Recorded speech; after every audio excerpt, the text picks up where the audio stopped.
Hola Arpeos, excelente viernes, bienvenidos a un episodio más de Lavadero Fiscal. ¿Cómo estás, amigo? Muy bien, muchas gracias, amigo. Ya en fin de mes, entonces todo muy bien. Sí, este episodio va a ser importante porque vamos a hablar en términos generales de las reformas fiscales. Ya lo habíamos hecho previamente, pero si recuerdan, les dijimos todo el episodio que era puro chisme. Ujú. Ahorita ya no es puro chisme, ya tenemos cosas claras y ya podemos hablar relativamente seguros de lo que estamos diciendo para ustedes, porque al final sabemos que esto va a seguir cambiando a lo largo de los años.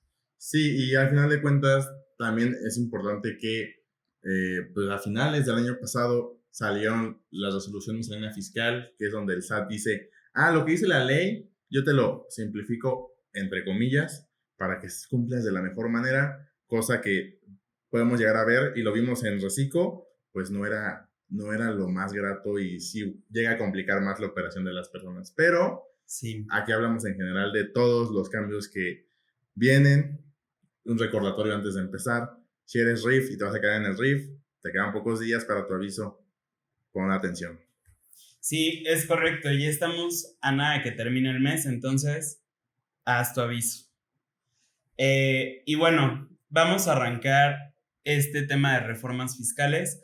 Básicamente va a ser más en cuestión de IVA y Código Fiscal de la Federación, porque ISR, el gran boom, fue Reciclo. Y ya lo platicamos en episodios previos. Pero bueno, en teoría, cuando se entregó este paquete económico, que recordemos que el paquete económico se debe entregar en el mes de septiembre o en octubre, no, en diciembre, si no me equivoco, cuando hay cambio de presidente, pero cuando se entrega el paquete económico, hacen todas las expectativas que tienen del año. ¿Cómo se supone que le va a ir al país? ¿Cuánto pretenden recaudar? ¿En qué se lo van a gastar? Y todas las reformas fiscales que tengan que hacer para cumplir con su palabra. Uh-huh. Entonces, cuando entregaron el paquete económico de 2022, dijeron que según se iban a basar en tres cosas. La primera es que no hubiera aumento o creación de nuevos impuestos. Eso desde que inició Este ejecutivo. esa ha sido su bandera, básicamente. Ajá. La segunda es la simplificación. Y la tercera que digo vemos es la confianza. Como ya sabemos, efectivamente, pues tienen hasta el régimen simplificado de confianza, donde según están utilizando dos de estas tres, pero ni es simple ni confían tanto en ti. Entonces, es correcto, sí. no se está cumpliendo al 100% con esto, pero bueno, lo que buscaban era justamente incrementar la recaudación, que nuevamente no están confiando en ti, por medio de fiscalización, que sea mucho más robusta la fiscalización, que puedan obtener más impuestos para no tener que crear nuevos. Exacto. ¿Y cómo es que nace o por qué nace este régimen simplificado de confianza? Que de hecho, aquí rapidísimo antes de que entres en esto, no sé cómo tenemos que considerarlo del no aumento, si al día de hoy ya se está pagando más gasolina, más por la gasolina, por el IEPS. Bueno, se supone que dijo que era un ajuste inflacionario, porque en teoría aumentó el 7%, porque la inflación fue del 7% del año pasado. Eso también ya lo sabemos en esta fecha. 7.36. Pero básicamente eso fue su aumento. Fue un ajuste inflacionario. Pero bueno, sigamos. Ahora sí, entonces, ¿cómo es que nace o por qué dicen el simplificado de confianza para personas físicas y morales va a funcionar? Porque el SAT lo sabe todo, básicamente. Entonces, en su exposición de motivos, en este paquete económico, dicen que en su base de datos existen 79.8 millones de contribuyentes en todo México, de los cuales una pequeña parte, bueno, 2.2 millones son personas morales y 12.5 son personas físicas. De lo cual, en teoría, aquí dice que de las personas físicas, que el 82% podría entrar al régimen simplificado de confianza. ¿Por qué? Recordemos, en teoría aquí no superan los 3.5 millones de pesos, no son socios, están al corriente de sus obligaciones fiscales, entonces eran candidatos perfectos para el régimen de confianza. Y en las morales, el 96% decían que facturaban menos de 35 millones y que por lo tanto este régimen era perfecto para ellos. que sí son menos de 35 millones en la mayoría de los casos, pero ahí entran otras cosas más como que no sean partes relacionadas, que un socio no controle otra sociedad y demás. Exacto. Entonces, al final, de hecho, ya en la práctica, si te pones a pensar, muchas de las personas morales no alcanzan a pasar a reciclo. No. Porque aparte tienen que ser personas morales constituidas por personas físicas, no puede haber una persona moral. Entonces, de verdad que, aunque si lo vemos en las estadísticas del SAT, la mayoría debería de entrar, casi. En la práctica es un poco complejo. Digo, muchas iban a pasar, muchas otras no. Exacto, sí, es un tema que fue un número muy, o sea, literalmente fue una estadística sin un análisis de verdad. O sea, solo fue de, ellos sí cumplen en teoría y pues eso se presenta. Es correcto. Pero bueno, aquí ya pasamos al código fiscal, vamos a irnos de lleno y resulta que va a haber un cambio para las devoluciones. Y es que ahora todas las devoluciones que nosotros vayamos a solicitar deben de ser solicitadas con firma electrónica. Así que tienen que estar súper al pendiente de las citas si es que ustedes son de las personas que piden sus devoluciones en abril. Sí, recordemos que anterior a esta reforma, lo que teníamos el beneficio de las personas que teníamos saldo a favor, que eran menos de 10,000, hacerlo únicamente con contraseña. Si era entre 10,001 y 50,000, pero ya tenía tu clave interbancaria, también la puedes hacer con contraseña. Ahora, en estricto sentido y de acuerdo a lo que viene también, viene en ley, desde el primer peso que pidas en devolución, tiene que ser con firma electrónica. Que aquí es importante también esperar a qué va a decir el SAT, porque siempre unos meses antes, o sea, por ahí de febrero o marzo, sacan facilidades para la declaración anual vía resolución miscelánea. Es por eso que también la resolución miscelánea es una de las compilaciones de reglas top en México, porque al final aclara muchísimas cosas y sacan algunas facilidades. Entonces, esto es lo que dice la ley, pero falta ver qué facilidad nos dan para este año. Exacto, sí, hay que estar ahí pendiente y lo interesante de la resolución es que salen muchísimas publicaciones durante todo el año, entonces siempre estar al pendiente de qué facilidades, y otra vez entre comillas, está dando el SAT para el cumplimiento de obligaciones. Es correcto. El segundo importante y que fue noticia los primeros días del año es que estás por cumplir 18 años o ya tienes los 18, aunque no estés trabajando, tienes que pedir tu RFC. Porque si no, según decían en un principio, te van a multar. Y eran multas pues bastante interesantes para alguien que no generaba ingresos, para un estudiante. Ya después sale creo que a finales del año del 2021, el SAT hace un aviso de no los vamos a ni a obligar a que se den de alta, ni a multarlos. Entonces, esto es medio letra muerta, a pesar de que es nuevo, porque no te obliga, o sea, sí es obligatorio, es altamente recomendado que te des de alta, pero si no lo haces no te multan, entonces simplemente está. Sí, esto fue un chismazo en la Cámara de Diputados, porque muchos de los diputados decían que había intereses políticos de por medio. Si son un poco creativos se pueden imaginar cuáles son, pero muchos también argumentaban que no les puedes estar cobrando una multa carísima a las personas que se vayan a dar de alta o que no se den de alta más bien a los 18, porque ni siquiera son personas productivamente activamente económicas. Entonces, fue por eso, o sea, por todos los debates que tuvieron, que de verdad, si ustedes se meten a leerla, el diario de debates es como si estuvieran leyendo un cómic, porque se dicen hasta de lo que se van a morir, estaban ahí sacando trapitos sucios de política, pero básicamente era eso, o sea que ellos decían que no se les podía cobrar tanto o que no se les debería cobrar una multa porque no deberían de estar obligados si no van a tener actividades económicas y pues bueno, no son económicamente activos. Y ahí fue lo que hizo medio el SAT y también porque ya existía este régimen, pero hace anotar el régimen que existe de las personas físicas sin actividad económica o sin obligaciones fiscales. Ahí es donde, si tú eres un estudiante que acabas de cumplir 18 años y quieres cumplir como buen ciudadano con lo que dicen las leyes, pues vas a estar en ese régimen mientras no tengas ningún ingreso. Sí, también vuelve el dictamen obligatorio para las personas morales. Eh, que bueno, ahí es para los que hayan tenido un número de facturación gigante y para las que tengan acciones colocadas en el gran público inversionista, que pues es que estén cotizando en la bolsa de valores. Entonces, esto definitivamente no les va a aplicar a todos, pero pues también, si les interesa el chisme, ya saben que se tienen que dictaminar. Exacto. También, como lo vimos en el episodio pasado con Fer, pues hubo cambios en facturación, que todos hemos vuelto locos, que sí podías facturar, que no, que las cancelaciones, que nuevos datos obligatorios, que convivencia entre la facturación 3.3, que es la que conocemos, con la 4 durante 4 meses, después ya a partir de mayo es obligatoria.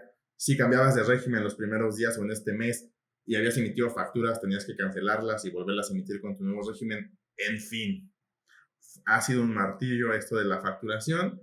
Y básicamente, y lo podemos ver ya en la práctica en un CFDI 4.0, es mucho de base de datos, o sea, de si haces, por ejemplo, ventas al público en general, de qué periodo es, de qué año, cuánto fue, o sea, si está, va a ser muy fácil fiscalizar ahora con todos los comprobantes fiscales y por todas las personas que obligatoriamente fueron, como las morales, al régimen de confianza y como las físicas que optaron por esto. Entonces, sí cuiden mucho su facturación. O sea, si tienen ventas al público en general, recuerden, sí se deben de declarar, uno, y sí se deben de facturar, porque si no van a traer problemas en régimen de confianza si es que entraron y en general en cualquier otro. Es todo un tema, digo, ya hablamos de esto en el episodio pasado, pero acuérdense que si el CFDI, o sea, la factura, no está emitida como quiere el SAT, en estricto sentido es no deducible. Entonces, de verdad, no se arriesguen a no tener esa deducción y a no poder acreditar ese IVA. Porque en cualquier revisión, lo que diga el SAT, en general se hacen las revisiones, a menos de que de verdad ya te vayas a juicio y muevas cielo, mar y tierra para ganarle al SAT. Pero en la mayoría de los contribuyentes chiquitos, lo que diga el SAT se hace en las revisiones, no tienes mucha forma de defenderte y todos estos tipos de requisitos que están poniendo para las facturas son suficientes para que te digan, esto no puede ser, no te lo vamos a considerar y nos tienes que pagar el impuesto sobre esto. Sí, siempre el tema, hay que cuidarlos, es algo que sí podemos prevenir desde manera administrativa. Si eres un emprendedor que tú haces todo, pues también dale de vez en cuando una revisada a tus facturas. O sea, si contrataste algún servicio y tu nombre está mal o el nombre de tu empresa está mal o lo que sea, sí haz una aclaración lo más pronto que puedas, justamente para evitar perder una deducción. Sí, y bueno, otro cambio que nos pusieron es que tienes que cuidar que estás facturando. Y esto, ¿por qué es importante? Porque al final lo que va a pasar es que si tú, por ejemplo, estás comprando jabones y vendes rosas, te van a decir, oye, pero ¿por qué estás comprando lo que no vendes? Entonces, el SAT te va a hacer la actualización de obligaciones para decir que vendes jabones y rosas, por ejemplo. Pero en caso de que tú no quieras que te haga esa actualización de obligaciones, vas a tener que decirle al SAT que lo revierta y ahí ya pueden entrar como en un foco rojo para ver por qué estás facturando unas cosas, por qué estás vendiendo otras y demás. Sí, que a lo mejor cuando vas iniciando en un emprendimiento que vendes X cosa, a lo mejor si dices, yo nada más voy a vender zapatos. Pero con el paso del tiempo ya estás vendiendo zapatos y ropa, y luego zapatos, ropa y bolsas y accesorios y demás. Es importante que esta actualización sí la hagamos, o sea, y que nuestra constancia de situación fiscal, que es lo que nosotros decimos al SAT, en teoría de a qué nos dedicamos, en qué régimen estamos, qué obligaciones tenemos, pues sí esté actualizado pues relativamente seguido o cada vez que tengas una nueva actividad para justamente evitar problemas con el tío. Entonces, siempre tengan ahí actualizado su constancia de situación fiscal. Sí. Y por último, también un tema que ha sido muy complicado en este mes, la cancelación de CFDIs. ¿Qué es lo que pasaba anteriormente? Voy a ir un poquito así con la historia. Por ahí de 2014, cuando inicia facturación electrónica, hasta el 2018-19, tú podías facturar y cancelar del año que quisieras, en el momento que quisieras, no importa si era una factura de $1 o de $1,000,000, tú podías hacer lo que quisieras con tus facturas. Y el SAT no tenía forma de decir por qué se canceló, si pasó o no pasó. Después, entre 2019 y 20, el SAT dice, ¿sabes qué? Sí vas a poder cancelar todas las facturas que quieras, pero si superan en un principio, eran de $5,000, le vamos a decir a tu cliente, oye, esta persona te quiere cancelar esta factura. ¿Estás de acuerdo? ¿No estás de acuerdo? Y ya, si no estaba de acuerdo, pues ya no la podías cancelar. Si eran menores a $5,000, las podías cancelar de manera sin tener que darle aviso a tu cliente. Después, en el 2021, hacen la reforma para que sea únicamente de 1,000. O sea, de 1,000 para abajo, que puedan ser canceladas en aceptación. Si eran arriba de 1,000, tenías que a fuerzas avisarle a tu cliente. Y ahora, además de todo eso, sigue existiendo eso, nada más que ahora tienes que decirle al SAT por qué vas a cancelar. Y va a haber un catálogo que va a aparecer o aquí o arriba, no sé dónde vaya a aparecer, que son 4 motivos. Básicamente, el primero es, si emitiste una factura que tiene un error, pues va a cambiar también, esto es importante, si ustedes hacen sus facturas, pregúntenle a su contador, a su distribuidor del sistema de facturación o quien sea, cómo va a ser, que tengan muy claro ustedes el proceso de cancelación. Porque antes, lo obvio era, pues emitías una factura mal, la cancelabas y luego la volvías a facturar relacionándola la cancelación. Ahora, en este caso, en el primer caso donde es una factura con error, emites tu factura mal. Luego tienes que volver a emitir tu factura sin haber cancelado la anterior, pero sí relacionándolas. Después tienes que ir al SAT a cancelar y decirle, ¿sabes qué? Voy a cancelar esta factura y la va a sustituir esta nueva. Así va a ser el proceso cuando es con error. Cuando es con relación. Cuando es sin relación, pues no dices, pues me equivoqué de RFC, es sin relación. Cuando es con público en general, también mucho cuidado, y ahí tienen que definir políticas internas en cada una de las empresas. Porque aquí lo que dice el SAT y pues todo el análisis de esto es que tienes que cancelar toda tu factura del público en general, emitir la que era a un cliente específico y después emitir otra vez tu factura del público en general. Y la otra es de temas de nómina, si no me recuerdo. Sí. Entonces, también eso. Entonces, tengan mucho cuidado. Ahorita ya va a ser más complicado el tema de cancelación para todos. Entonces, sí, revisen bien los requisitos que vimos en el episodio pasado de que van a necesitar ahora las facturas de 4.0 y pues váyanse adecuando a estas nuevas cosas que vienen para la facturación.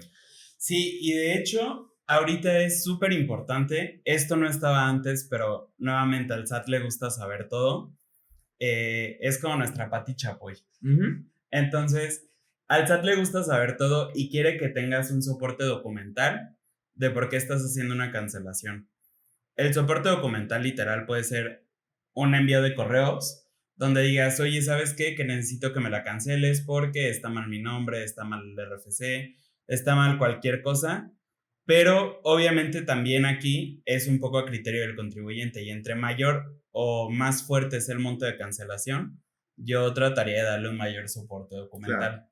Entonces, pues sí, o sea, justamente como sabrán y como les dije, la confianza no está tan implícita en estas reformas, pero bueno, o sea, es solo para que lo tengan en mente porque justamente si van a querer estar haciendo ese tipo de cancelaciones o ustedes están acostumbrados a cancelar a lo loco, ya no van a poder hacerlo tan sencillo. Además, el tema de la reforma en la cancelación también dice que tú ya no vas a poder cancelar facturas de ejercicios anteriores, es decir, de años pasados. Ahorita dieron la prórroga anterior desde el primero, o sea, nada más podías cancelar la factura dentro del ejercicio. Bueno, primero era del mes, después dijeron que del ejercicio, dentro del ejercicio, y ahora dan prórroga de hasta un mes del siguiente ejercicio para cancelar facturas. Entonces, también si eran de los que por alguna extraña razón, o que su cliente ya no les pagaba y no querían ni la demanda y cancelaban la factura, ya no van a poder hacer. Tengan mucho cuidado con eso. Aquí, rápidamente, ustedes ya lo vieron obviamente, pero nosotros no lo habíamos visto. El catálogo de cancelación es el siguiente. El número 1 es comprobantes emitidos con errores o con relación, que eso ya lo platicaste un poquito. Número 2, comprobantes emitidos con errores sin relación. También ya lo habías platicado. Número 3, no se llevó a cabo la operación. Eso también es sencillo.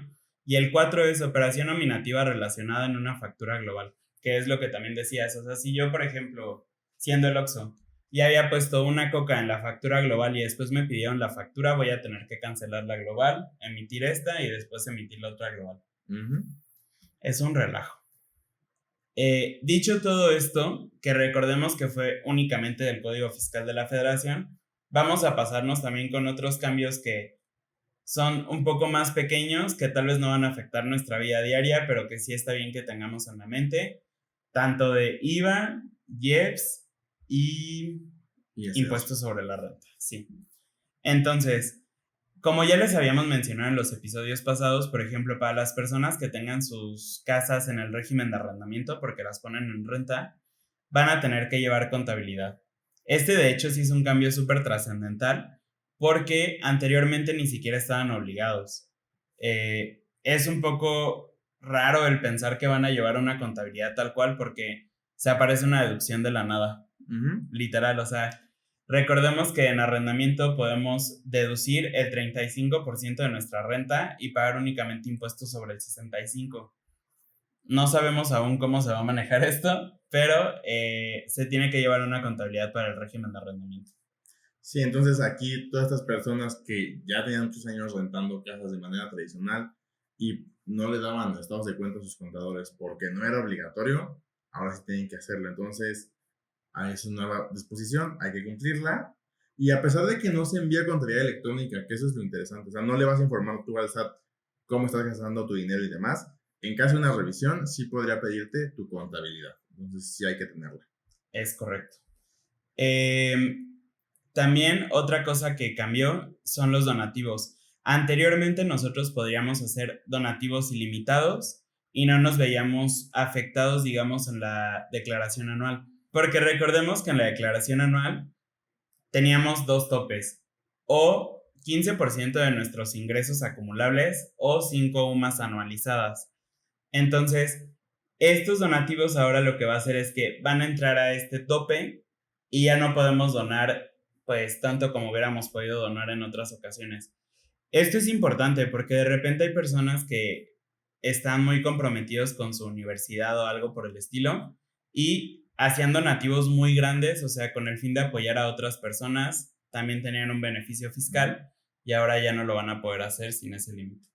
Sí, o sea, realmente justamente fue algo que muchas asociaciones sin fines de lucro estuvieron luchando, porque al final de cuentas en pandemia creo que se vieron muy afectadas, porque a lo mejor la gente ya no donaba de la misma manera que antes de la pandemia, y pues ahora perdiendo beneficios fiscales los contribuyentes que donaban, creo que también se va a ver un poco complicado para este tipo de asociaciones.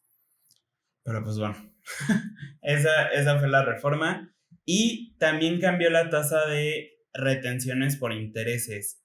Esto es importante también porque recordemos, ya lo habíamos platicado anteriormente, que esta tasa de retenciones para los intereses va a depender de dónde estemos haciendo las inversiones, porque hay algunas instituciones que tienen exenciones para no retenerte impuesto.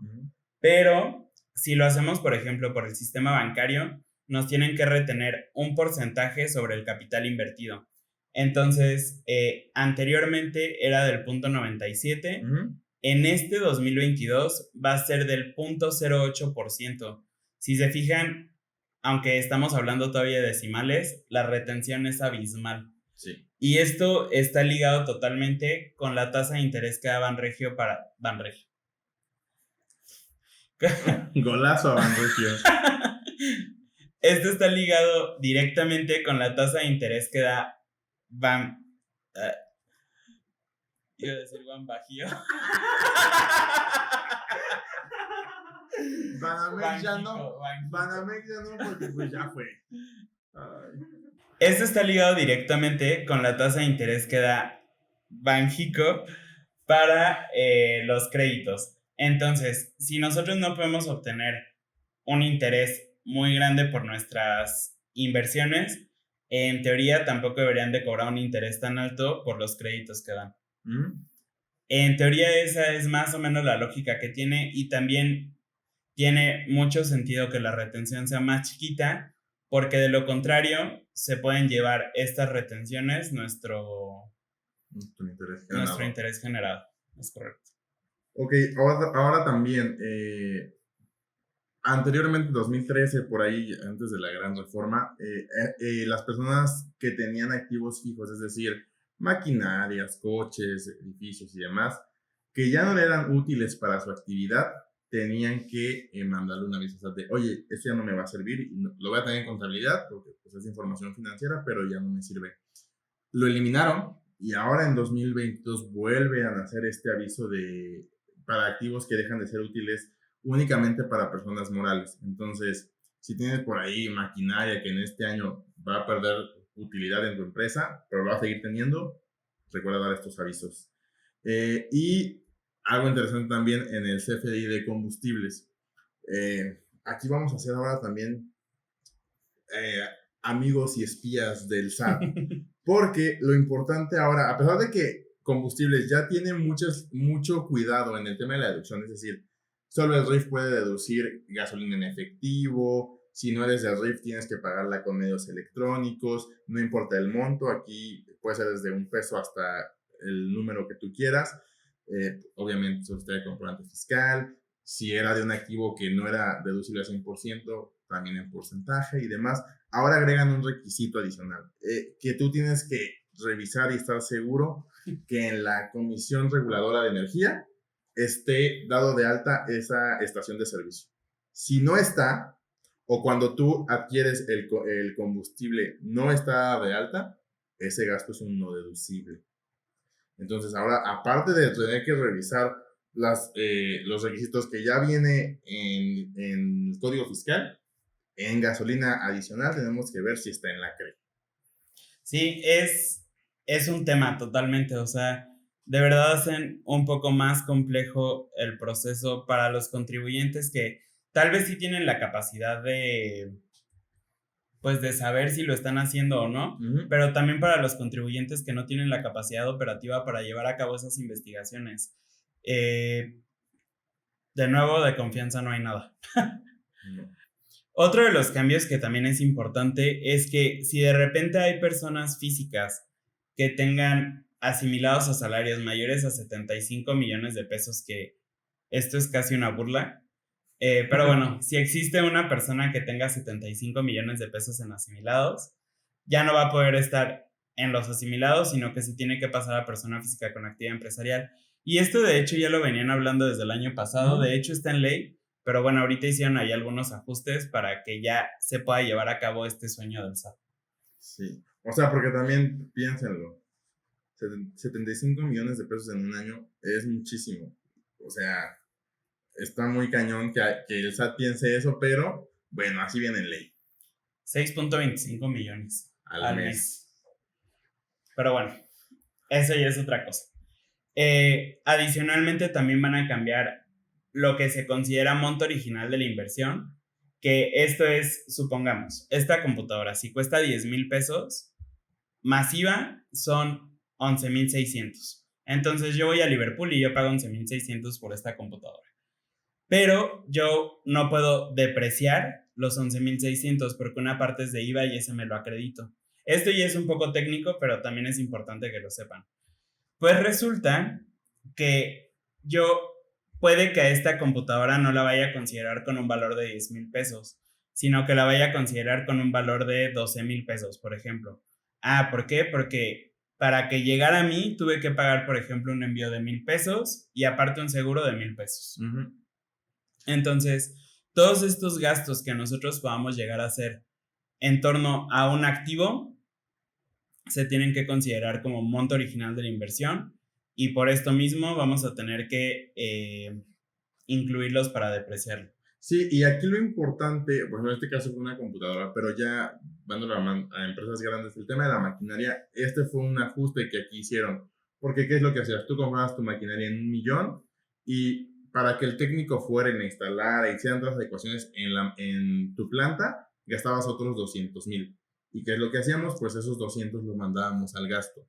Ahora dice, no, todas las adecuaciones que tengas que hacer para que tu máquina funcione correctamente en tu lugar de trabajo, eso también se va a considerar MOI. Entonces también mucho cuidado, si lo contratan con un externo en el tema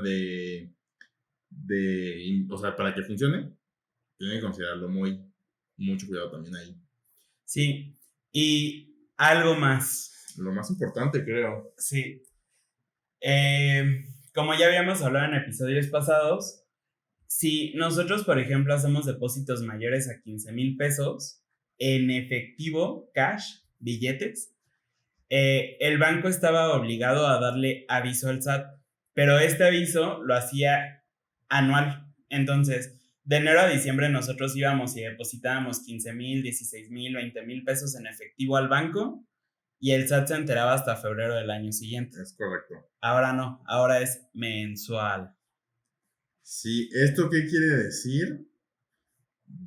Volvemos a lo mismo, una fiscalización más oportuna. El SAT ya va a saber al mes siguiente que a fulanito le depositaron 16,000 y no tiene comprobantes fiscales. Que entendamos que no solo es el emitir facturas, un recibo de nómina, un recibo de asimilados, una constancia de retención, cualquier información que el SAT tenga en su base de datos que pueda comprobar este recurso que tienes en tu cuenta, él dice, está bien, sí sé de dónde viene, pero si no hay nada de eso, pues te va a decir, oye, aclárame de dónde tuviste este ingreso. Y recuerden que si llega una fiscalización por depósitos en efectivo, los pueden tasar hasta el 35% del total del ingreso.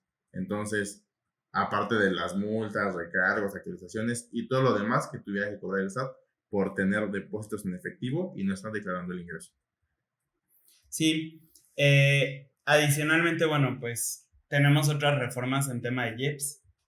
Sí, lo interesante es que así como en episodios pasados habíamos hablado del tema de los marbetes que tenían las botellas, ahora también va a haber un código de seguridad para cigarros. Recordemos que en la ley del IEPS, el cigarro es el producto que paga muchísimo impuesto porque paga el IEPS 2 veces. Una tasa y una cuota, que la tasa es del 160 y la cuota está como casi 0.50 centavos por cigarro. Entonces, siempre que piensen eso, cuando compran una cajetilla como de 64 pesos, su costo ha de ser como de 12. Todo lo demás son impuestos. Entonces ya también va a incluir este código de seguridad. Y que en teoría, cuando vayamos a los restaurantes, tenemos un episodio de marbetes y precintos y demás. Vayan a verlo, está interesante para que tengan un poquito más de conocimiento de lo que se toman, pero ahora el cambio es que en teoría en los restaurantes vas a estar obligado, bueno, ellos van a estar obligados a leer el código QR enfrente de ti, para que tú sepas que es una botella que no habían usado antes, que no está adulterada y demás. Esto, digo, vemos, o sea, en teoría es cara la multa, pero ya estando en el antro con tu tercera botella, pues no te vas a acordar ni siquiera de que te tienen que leer el código QR. Entonces, tal vez es un poquito de letra muerta. Sí, y adicional el tema de la destrucción de envases en donde están las botellas, pues anteriormente muchos lo que hacen en restaurantes, eso es muy común, que tengan parte de su decoración con las botellas. Ahora ya no se va a poder. Ahora todas las botellas que estén vacías, que obviamente estén consumidas dentro del local o del establecimiento, deben ser destruidas. De hecho, son avisos que tienen que darse al SAT de la destrucción de marbetes y de las botellas. Y por último tenemos las reformas de IVA, que básicamente y de las importantes son 3. La primera es que en teoría ustedes no se van a poder acreditar cosas que hayan comprado con ingresos que fueron objeto. ¿A qué me refiero con esto? Si yo, por ejemplo, tengo actividad empresarial y aparte tengo sueldos, yo no puedo comprar en teoría cosas para mi actividad empresarial con dinero de mis sueldos. ¿Por qué? Porque esto obviamente me genera un IVA a favor. Y es lo que está buscando el SAT reducir. Por lo tanto, no podemos estar haciendo esas combinaciones de ingresos. Que en la práctica, pues es muy complicado porque tú ves en tu cuenta 20,000 pesos, 10,000 de actividad empresarial y 10,000 de sueldos y dices, pues tengo 20,000, voy a gastar 15,000 en la computadora. O sea, sí está muy... o sea, entiendo la postura del SAT, o sea, que quiere que no haya este tema de IVA a favor, pero en la práctica lo veo demasiado complejo. Aparte de que, pues, obviamente todos los negocios dependen de la inversión de las personas que son dueños de ellos. Entonces, pues es un tema, pero bueno, ese ya es aparte. Otra buena noticia que tenemos es que anteriormente, por ejemplo, las croquetas estaban al 16, las croquetas para nuestros perros y gatos. Ahora todos los alimentos para animales están al 0.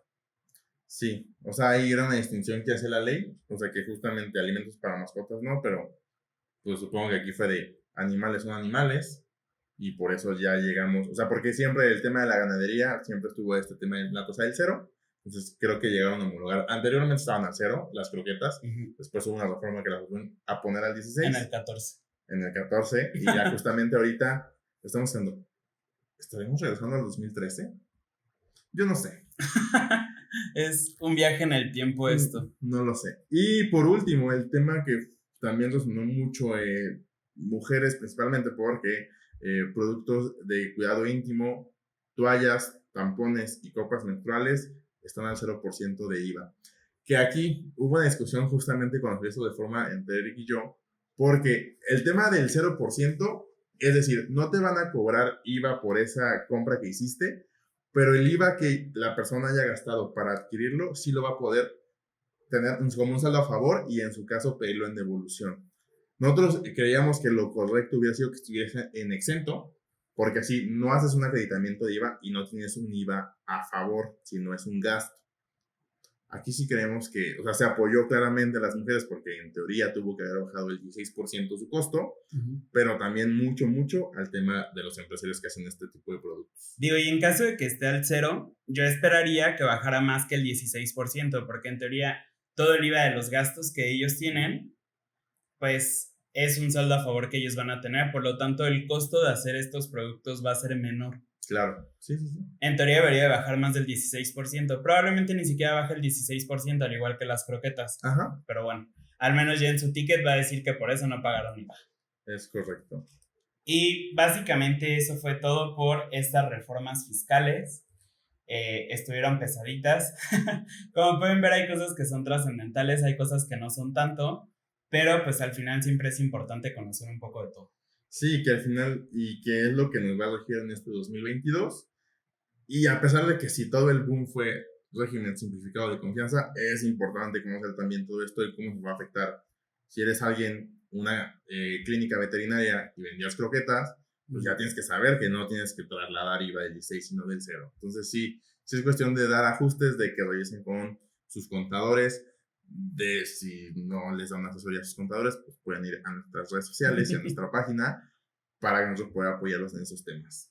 Sí, acuérdense que estamos en Instagram, Facebook, TikTok, tenemos nuestra página web, YouTube, Spotify, entonces nos pueden encontrar en casi todos lados y ahí mismo también pueden agendar una asesoría con nosotros. Es correcto.